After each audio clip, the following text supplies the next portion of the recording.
The Milwaukee Bucks dropped their second game in a row, another one in a disappointing fashion after losing 115-102 to the Brooklyn Nets. What went wrong in Brooklyn? And can the Bucks bounce back against the Celtics? We'll discuss all of that and more on the other side of the intro.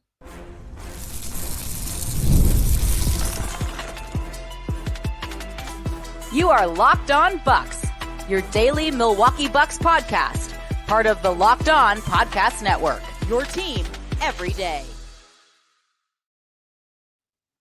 What it do? Welcome to Locked On Bucks, part of the Locked On Podcast Network, your team every day. I'm Camille Davis, and you can catch me weekly on the Technical File podcast as well as the Pack a Day podcast. Joining me is Frank Madden, the founder of BrewHoop.com and longtime voice of the pod. And we thank you for making Locked On Bucks your first listen every single day. We are free and available wherever you get your podcast, as well as on YouTube. Plus, you can now catch us in newsletter form as well. We're introducing the Locked On Bucks daily newsletter. It's a one-stop shop for ultimate team and league coverage delivered right to your inbox. So sign up for free now at lockedondaily.com. That's lockedondaily.com, and start your day with the all-new free Locked On Bucks newsletter. You can also start the season big with the return on FanDuel. Place your first $5 bet and you'll get started with $200 in bonus bets guaranteed. Visit FanDuel.com to get started. Oh boy, Frank, the last time we talked, the vibes were so good. They were so good last time we talked. We were riding high. We were thinking of what could be. We felt the optimism in the air. That's not the case so much tonight after the Bucks lost to the Nets by 13 points. And this is following an 11-point loss to the Bulls for the Bucks home opener, in which a lot of the same issues that we saw tonight reared their head against the Bulls as well. But as a whole, Frank, what was the most disappointing thing to you from this Bucks loss to the Nets? Well, I think there's a consistent thread from game 1 through game 3, which, I mean, we talked about on Wednesday, but like no defensive rebounding against Philly, which everybody can paper. I think people, like, I saw a lot of comments like, oh, it's much more organized. Like, everybody, when you win and like the 3-point variance went decidedly in the Bucks way in that game. And people then begin to, I think, like, especially because it's game 1 and, like, we're all excited, like, you kind of like project a bunch of other stuff as positive when, like, they gave up a ton of, they gave up open looks at threes and the Sixers just couldn't hit them. And they gave up a bunch of second chances in Philly, and that kept Philly in the game. But ultimately, Philly didn't have the talent, and the Bucks shot well from 3, right? Like, the offense clicked, especially in the middle quarters, to the point that, it kind of overwhelmed Philly. And you look at these last 2 games and, wow, things aren't so fun when, you give up second chances and the other team gets open looks and actually makes all their open threes. Like, and today I thought, kind of similar threads of second chance points, whether you want to call it lack of energy, lack of engagement. Bucks looked old and slow the last 2 games, I think, was kind of a lot of what it comes down to. Were they not old and slow last Wednesday?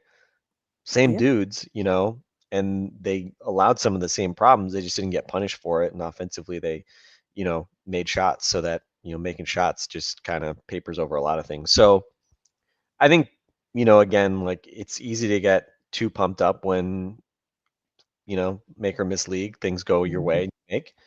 And then it's easy to, get too negative when things don't go your way. But I do think the fact that, like, we saw it. I mean, I'm just thinking back to, like, the Laker game, right, Camille? Like, because that was the first game where we saw, like, In the preseason, close to full Bucks, right? Because you had Giannis and Dame. They got beaten in transition, like, throughout that first half against the Lakers. Against the Bulls in that game, that they were playing like the Bulls scrubs, they gave up tons of second chance opportunities. The Bulls then hit a bunch of threes and, like, kept them in it. Like, it's these same themes keep coming up over and over again. So that, I think, is concerning. I mean, because on the one hand, it's like we're 3 games into the regular season. Like, it's a veteran team. Are they taking the time to kind of figure stuff out, or not? They needed a wake up call. I don't know. We can speculate on that you want. And I don't want to oversimplify it to say that like, oh, everything else is great. They just need to get back on defense and, you know, defensive rebound. Like there's other stuff too. Like, um, you know, I think some of just the point of attack stuff I think has been very worrying. was weak. Yeah. I think it was worrying in this third quarter on Wednesday in Philly. Like I'll keep coming back to this. Like, and this is one thing I tweeted on Wednesday, and I was like, Bucks are giving Doc Rivers a ton of stuff to take from that game, even if they win this game because Philly can't keep up with them. Doc should have a lot of stuff he can harp on and film whatever after this game.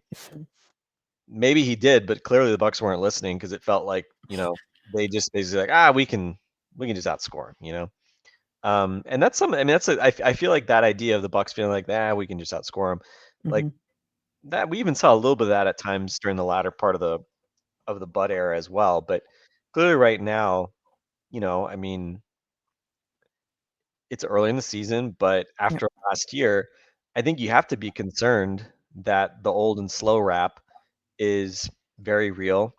And, again, like they'll play better than what we've seen, but these last games are I mean, they're kind of gimme games, like especially with Yeah. the schedule you've got coming up. Part of why I was really happy on Wednesday was like, man, just bank these early season wins. Like you're still figuring stuff Yep. out. Like bank some wins because you got harder games coming up. And now you didn't bank these wins. And not only did you not bank these wins, but it didn't seem like you guys learned anything from the mistakes that you keep continuing to make, not getting back Yeah. on defense, not getting defensive rebounds, not matching up, not really contesting threes. Like you just sort of say, I don't know who that guy is. Like, whatever. Like you shoot a three. Yeah, you made a three, like it just kind of keeps happening and happening. And, these frisky teams that really are like playing teams at best, the Nets, everybody obviously looks at as a team that's going to be challenging for a top 5 pick. They went and kicked your ass, and the Bucks quit like late in that fourth quarter. The Bucks starters, Giannis, Dame, the rest of those dudes, I don't know what the F they were doing late in that game. Like that was some of just the most embarrassing Yeah. stuff on both ends I've seen. Like they wanted to get pulled and it was embarrassing. And like, I don't know, it's going to be really interesting going into Boston tomorrow night because if they play like they did today or play like they did today and Friday against Boston, they're going to lose by 30. But it's a strange league, right? And again, you just hope that at some point it's a wake up call that they can actually react to and start to play better because right now there's a lot of room for improvement. Some of it's very low hanging fruit, I think. Yeah. Other parts of it may not be. Yeah, and I think you got at the core of a lot of what I was thinking as well while watching this game. And I think what disappointed me the most was just the fact that you've been hearing about the Bucks schedule to start this year. And based on last year's records, like the Bucks apparently have the fourth toughest schedule over their first 10 games, right? And then you see the Bucks trick off 2 games against 2 of those teams that really weren't part of that math. Like you said, you were hoping to see the Bucks bank wins. And I believe after the Philly game, me and you discussed of like, hey, I hope to see this Bucks team handle some of the lesser competition better than what we saw them handle last year. Because Nope. last season, we saw them do this a lot where it's lesser competition. They're quote unquote playing down or really just not giving the requisite effort to really go into the game and win it. And you saw that again against the Bulls. You saw it against the Nets tonight. And one thing that other stood out to me was just the fact of how different the flow of the offense looked in this game and against the Bulls in comparison to that Philly game where against Philly, outside of like the first quarter where things were kind of rocky offensively for them, you saw them getting into multiple actions. You saw the ball move on the same possession. And tonight against the Nets, you saw a lot of possessions where it's one guy touching the ball and then putting the shot up. You didn't see much ball movement. And I get that the Nets were pressuring them. They were in their body, so on and so forth. But the Bucks just let the Nets dictate defensively what they were going to do offensively. And it seems to me that another problem that was a problem last year is rearing its head now, which is when the Bucks offense isn't really flowing, the defensive effort wanes as well. And there was just too many possessions like that in this game against the Nets. And of course, too many turnovers. too many second chance opportunities. Like there are quite a few different areas to look at and break down in this particular game. And a question that I have that we can talk about on the other side of the break is, are these just growing pains? Because we've heard Doc and we've heard, Buck talk about how they're in putting in a new offense. Defense is a little bit different. So I cautioned there might be some growing pains going into this season. Things might look a little clunky for the Bucks early on. And I cautioned that. But is that this, or is this a symptom of a larger issue with this team? So after the break, I want to kind of dive into that because a lot of the things and trends that we've just talked about are things that we saw with this team last year. So how much can actually be fixed? We're going to talk about that on the other side of this break.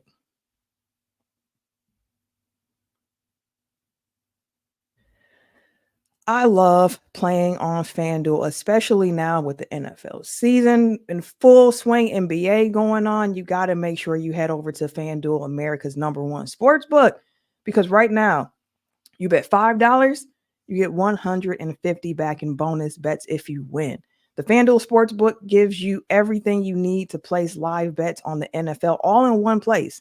So if you get a hunch in the middle of a game, you can check out the latest stats, view live play-by-play, and so much more on the same page where you place your bets. Just visit FanDuel.com to join today.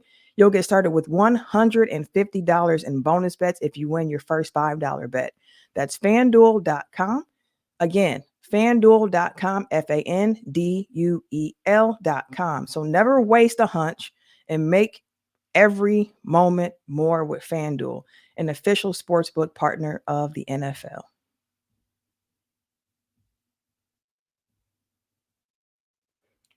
All right, Frank, let me know what you think. Are these some growing pains with this Bucks team, or do you think that there might be a bigger picture thing wrong with this particular team? Because I do think this is an improved team over what we saw last year.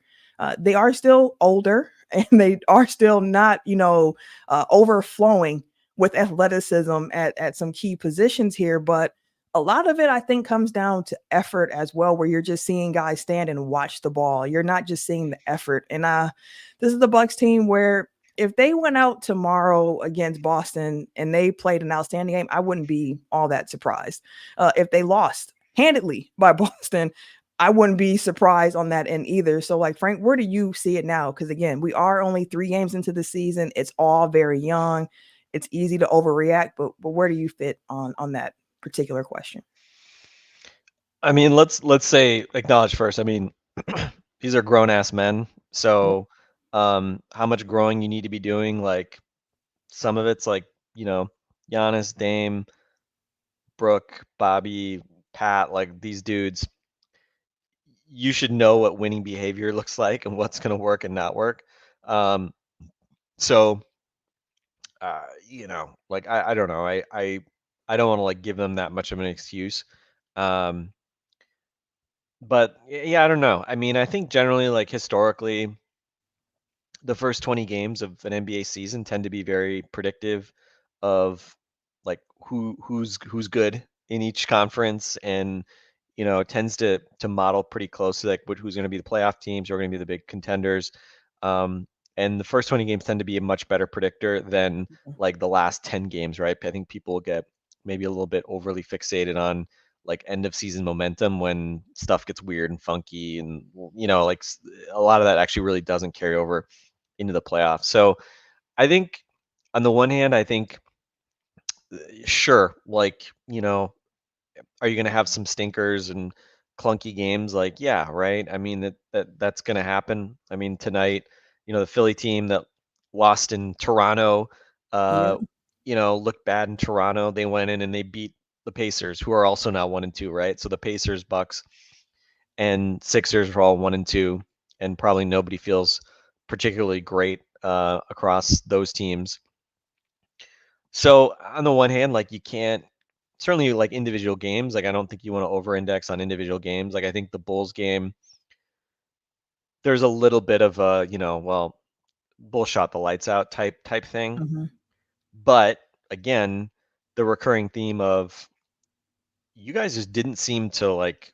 You guys just sort of sat back and let them attack you, and push the ball up in transition. Like Right. Cleaning Glass has that like transition stat, which is like points added over 100 Mhm. possessions, and it was like plus 14 for the Bulls, like which is like an insane number. Yeah. Um, and that kind of is just like, okay, like that something's not right if you're giving that up. Now I also like kind of at times that number does not really jive with my eye test. Like it felt like Uh-huh. the Nets had a lot of early offense tonight, and they did that stat for tonight was like really bad for the Nets. So I'm not gonna like totally over index on that.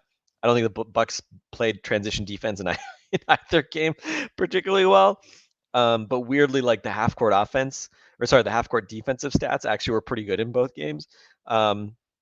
So make that what you will. Mhm. The Nets didn't shoot the lights out tonight, but they were 16 out of 45, and it felt like in the second half in particular, like they just like got to shots that they wanted, and they made shots, and the Bucks just were kind of like, huh, like it just felt like that's my season. That's my defensive recap of the first three games. Camille is, huh, like just and I don't think we felt really any impact from Giannis. I think he's been pretty disappointing defensively. His Mhm. impact has, I mean, I don't think it's a coincidence. He's no longer been an all defensive guy the last couple of years. And I think he's got to prove that he, is going to be, that he can return to that level of impact. Because you haven't felt it the last couple of games for sure. Mhm.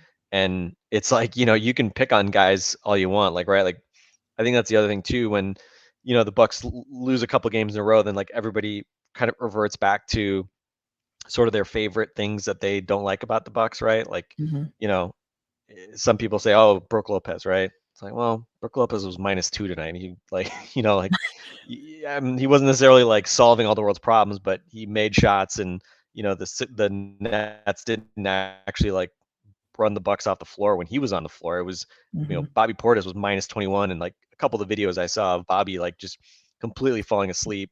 Ball going over his head, Check not like Bucks boxing out. breakdown and others. Oh. Yeah, just like the Bobby tape tonight was really bad. But I don't think anybody's covering themselves in glory tonight. Like, I don't feel great about really anybody. So yeah, I mean, you just wish that you had a game against a bad team to try to get right against them. But those are the two games you just had that you lost. Like those were the Mhm. get right games. Those were the like work into your rhythm games.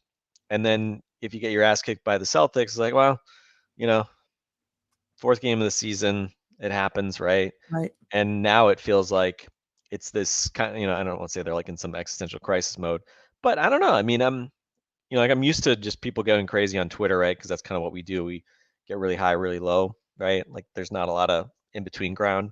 But it's I'm very curious though with the players and coaching staff, because it's one thing if it's sort of like different things every game and like Mhm. some bad luck, whatever.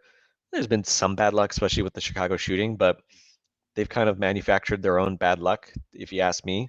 Yeah. And you know, I I'm curious what Greg Buckner in particular is telling Doc and telling the players, because this ain't what they had in mind, certainly when they came to camp and were talking about their new defensive principles and all that other crap. Because like so far it's just they're not getting it done. Yeah, I mean, I think about what Torian Prince said after the Bulls game, and he came out and he was like, "I felt like defensively, like our IQ has to be better. Like our effort has to be at a certain level, and it can't ever drop just because the team that we're playing against, or it's somebody who we think we should beat, or we feel we're better than them. Because at the end of the day, everybody is an NBA player. Everyone has to lace them up. Everybody's gonna go out there and everybody's gonna hoop. And against the Bulls, he was just like, I think that's what we did, where it was like, oh, this ain't gonna be all that. Like, we got this. It's not gonna take that much effort out of it. And lo and behold, let the team get comfortable early on, and they get the belief that they can win the game. And you saw it against Chicago, you saw it against Brooklyn tonight, where they started talking early. They were getting hyped up early. They were ready to go. And as you said, like the shots weren't falling for them. But the fact that they were able to generate so many second chance opportunities for themselves, and on top of that, like they had 12 offensive boards. They shot the ball 17 more times than what the Bucks did. The Bucks had 18 turnovers tonight, 10 of those in the first half.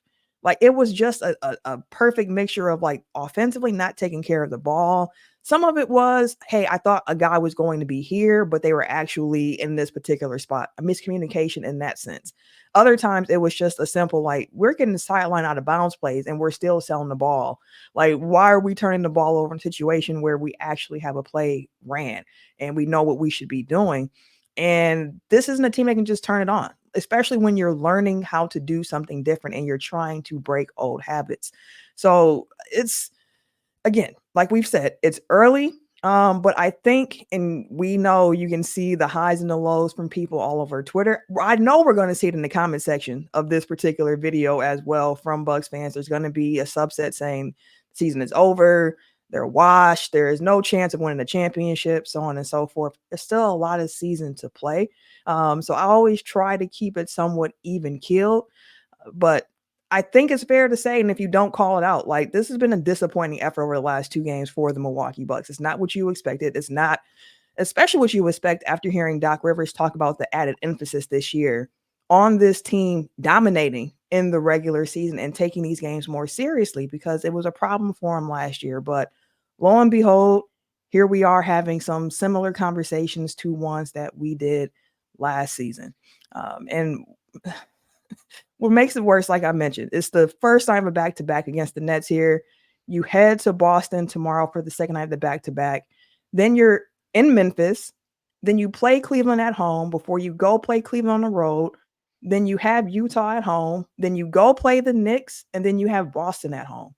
So that's like the next 7 games for the Bucks. So it's not going to be an easy slate for them, but uh, they're going to have to make something shake. You don't want to lose too much ground too early on in this season. But when we come back on the other side of this break, I want to just talk a little bit more about that Boston matchup coming up and if there were any positives to take away in this game. Can you dig deep enough, Frank, to find something good to say about this team after this performance? So we'll get into that next.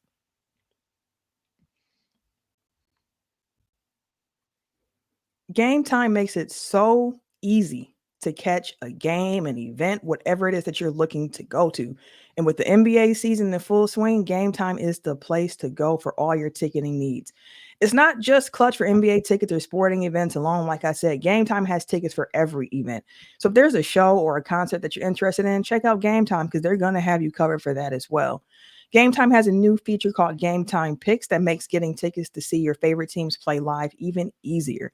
Game Time Picks filters out the fluff to show you only incredible deals on great seats so you don't have to waste time searching through thousands and thousands of tickets. My favorite Game Time feature personally is being able to see my seat before I purchase the ticket.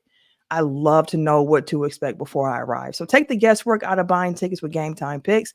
Download the Game Time app, create an account, and use the code Locked On NBA for $20 off your first purchase. Terms apply. Again, create an account, redeem the code Locked On NBA, LOCKEDON NBA for $20 off. Download Game Time today. What time is it? Game time.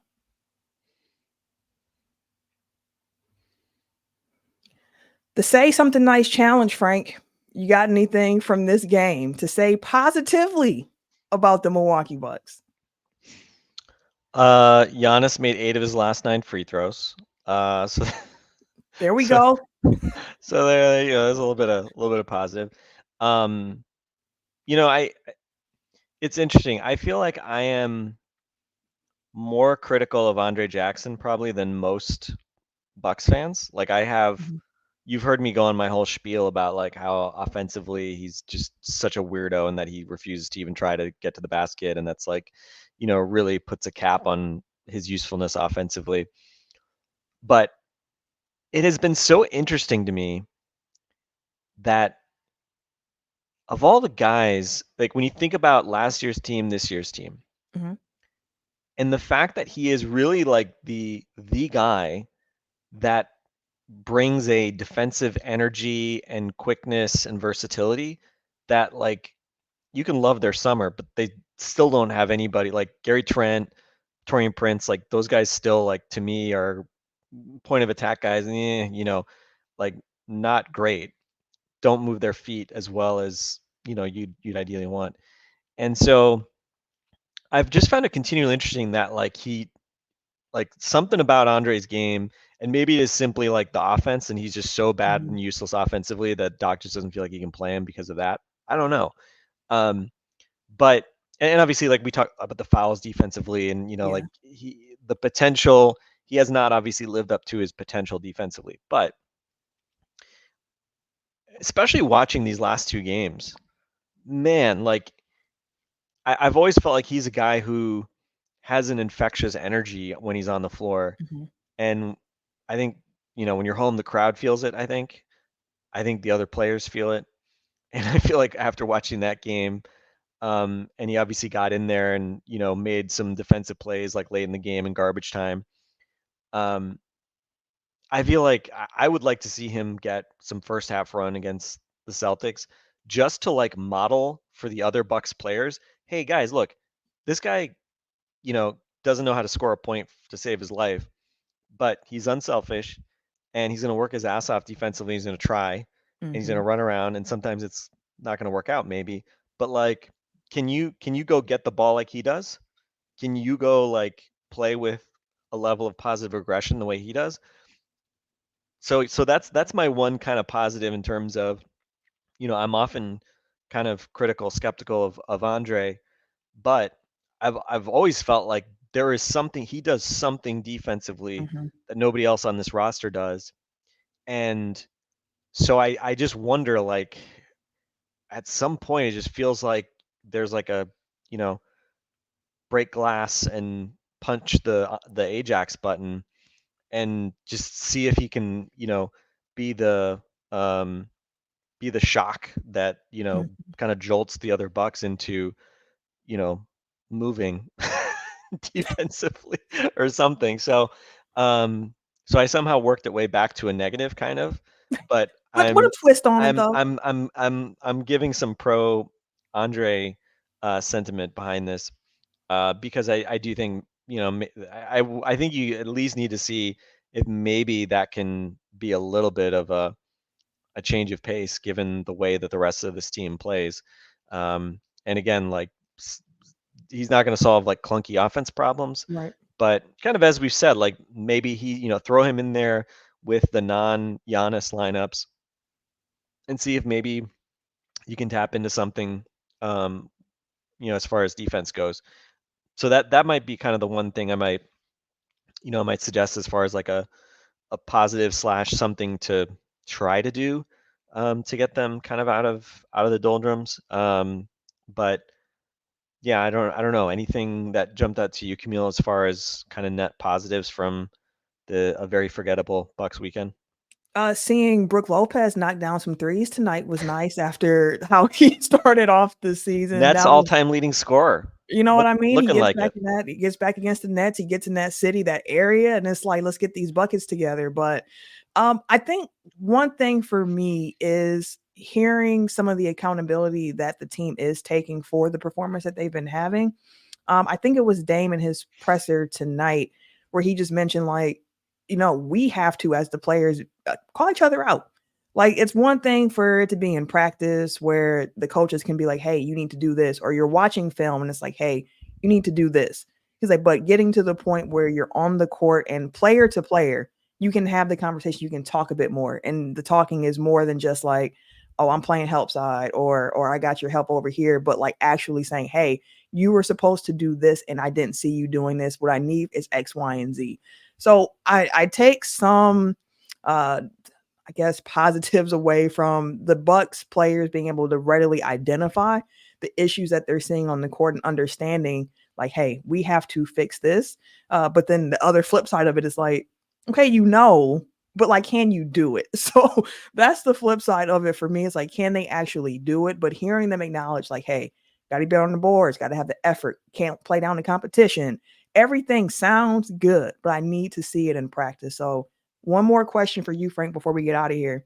And I mentioned it earlier on where I was like, I don't know if I would be surprised if the Bucks won tomorrow night or if they got blown out, but what would be more surprising to you in Boston? The Bucks catching a big L or coming out and playing extremely well and leaving Boston with a win? Definitely winning, just because, I mean, that's just a really hard place to win, and they've obviously, they had like kind of a hard time against the Pistons the other night in Mhm. Detroit. So, um, like it's not to say the Celtics are infallible, but we saw last year, obviously they won, and I don't know how many games to start the year at home. So even if the Bucks were playing well, like they're not going to be favored, right? As they Um, shouldn't be. yeah. So I think, the interesting part last year was the two games in Boston. The first game you go in, you're down by a ton early, and then they just sort of kept chipping away, chipping away, chipping away, and you know had it at a one possession game in the last minute. Mhm. Not that they, it was still I was still always felt like it was a long shot to win that game just because of the mountain or the massive hole they dug for themselves. But Dame, I think Dame like got rim checked on a drive that Not on that could dunk. have, like I was like, so look, I won't count them out of anything. The Boston series was weird last year because they had the one mega blowout win and the other game where Giannis got hurt, but they were leading by a ton in that game too and held on to win by double digits. And then the two games in Boston were both like they were kind of fighting from behind the whole game, but Mhm. manufactured a chance for themselves at the end. And the second one, that was the kind of Bobby Portis, fourth quarter game that Giannis missed. So I would definitely be more surprised by a win. And I think if you get blown out, I would ask the question like, okay, so it depends a little bit on how you get blown How? out. Yeah. I mean, I think if the Celtics blow you out, it's probably going to be because they made a ton of threes, because that's obviously the core of their offensive game plan.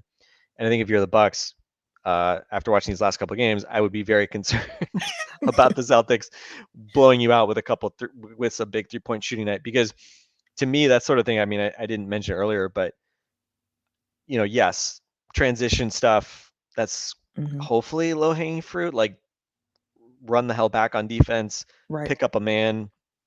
Like there was that play in the first half. I don't know if you remember this. I'm trying to remember if it was Clowney.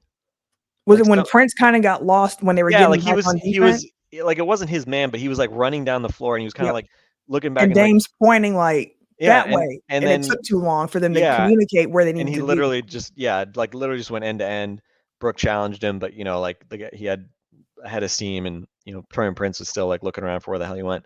Um, so I think, but I think what we saw against the Bulls and to an extent today too was, all they had to do was kind of just take two dribbles and kick it out, like, and there was an open shot.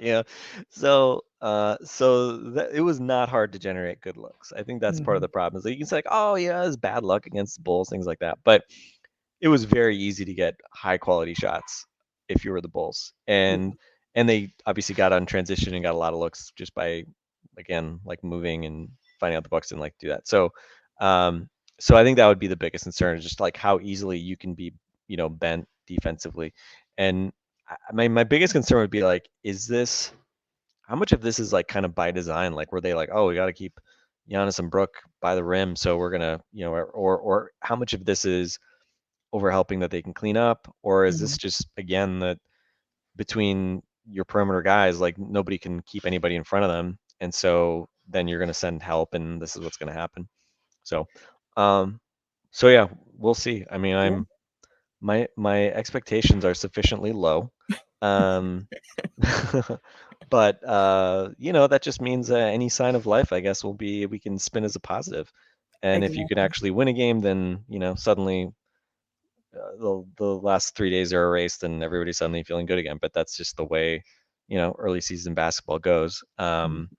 So anyway, but I definitely think like probably the biggest thing you worry about is, I mean, whatever. I don't, you know you don't want the fan base being like depressed and Yeah. you And know out on the season already. yeah, and like kind of carrying pitchforks, but I think the biggest concern is just like, are these guys starting to lose their belief, because for the most part, I mean, these are all guys that tend to say the right thing, Mhm. so I don't know how much to make of post game Gotta see the commentary. action. Like they're professionals generally, Yeah. which is why kind of early last year was a bit notable, because we did see like hints from like Giannis and others that like, ooh, this doesn't sound so good. What was going on when Griff was there. But you can't fire Griff again. That option is not there. Um, so, you've got like 15 former head coaches on the staff. So like, freaking figure it out, guys. They got to. So I don't know. But it ain't great right Yeah. now. But Yeah. it's 2 games, Which, I and mean, so again, it's fine to point out where you see the team struggling, to point out areas where they need to be better, and then also still have the perspective that it's still early on in the season. There's a lot more basketball to be played now.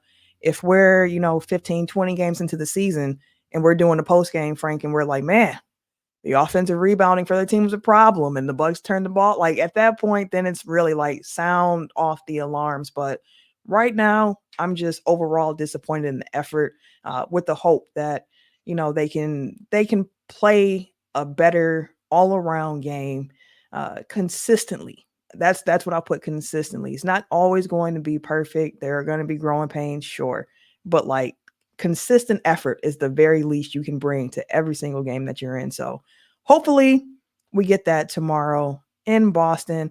Regardless of what the Bucks do, though, we'll be here for some post game action to break down how the game went. So hopefully the vibes are vibing after that game. But if not, we still gonna be here. So make sure y'all stay tuned in to Locked On Bucks. And as a reminder as well, if you have not yet already, sign up for the new Locked On Bucks newsletter at Locked On Daily. And for Frank and myself, we'll catch you guys later.